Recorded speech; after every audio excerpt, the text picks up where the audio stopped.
আসসালামু আলাইকুম, কেমন আছেন সবাই? আশা করি সবাই অনেক ভালো আছেন। আবারও চলে আসলাম নতুন একটা রেসিপি নিয়ে। রেসিপির নাম বলার আগে সবার প্রথমে সবাইকে সরি বলে নিচ্ছি। কারণ আমি পুরা রেসিপিটা শেয়ার করতে পারিনি। অন্য একদিন শেয়ার করে দিব। আজ নিয়ে আসলাম চিকেন বিরিয়ানির পোলাও আমি কিভাবে রান্না করি। অনেকে অনেকভাবে রান্না করে। আমি যেভাবে রান্না করি সেটা আপনাদের সাথে শেয়ার করতে আসলাম। প্রথমে একটা পাতিল বসিয়ে দিলাম। পাতিলটা গরম হওয়ার পর এর মধ্যে তেল দিয়ে দিলাম। তেল দিয়ে গরম মসলাগুলো দিয়ে এখানে রসুন বাটাটা দিয়ে খুব ভালোভাবে ভাজা ভাজা করে। এখন এই মুহূর্তে রসুনটা ভাজা হওয়ার পর দিয়ে দিয়েছি আমি আদা বাটা, পেঁয়াজ কুচি দিয়ে লবণটা পরিমাণ মতো দিয়ে খুব ভালোভাবে এটাকে নেড়েচেড়ে কষিয়ে নিব। খুব ভালোভাবে কষিয়ে নিতে হবে।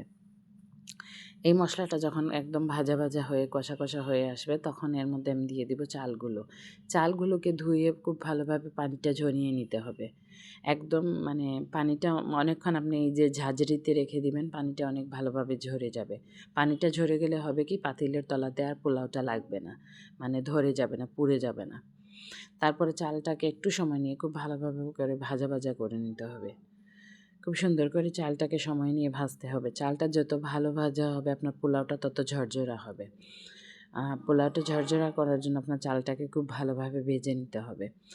আর পোলাওটা আর ঝরঝরা করার জন্য আরেকটা টিপস, আপনি ধরেন এখানে চাল নিয়েছেন হয়েছে ৩ পট, তখন পানি আপনি কতটুকু দিবেন? অনেকে পানির পরিমাপটা বুঝতে পারে না, তাই পোলাওটা একদম লেটকা হয়ে যায়।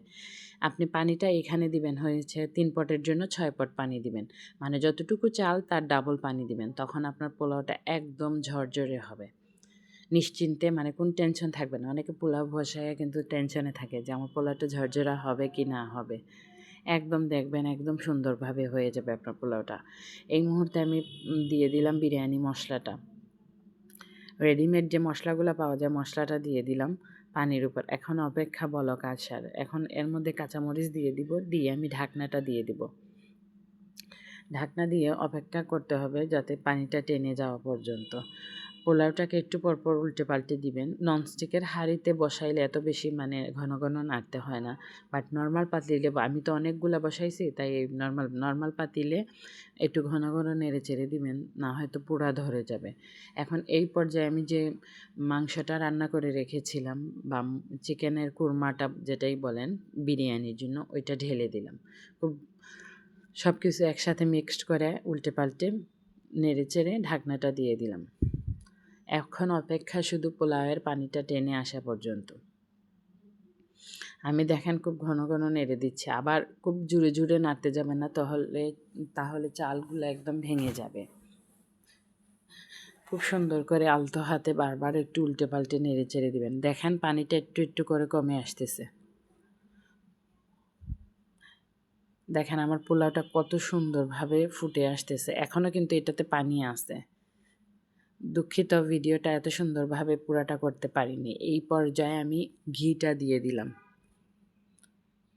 দেখেন আমার পোলাওটা কত সুন্দর হয়েছে, ঝরঝরে, একদম ঝরঝরে। মাংস, চাল সব কিছু একদম সমান সমান হয়েছে। আরেকদিন চিকেন বিরিয়ানির পুরা রেসিপি আপনাদের সাথে শেয়ার করব। ওই পর্যন্ত ভালো থাকেন, সুস্থ থাকেন। আল্লাহ হাফিজ।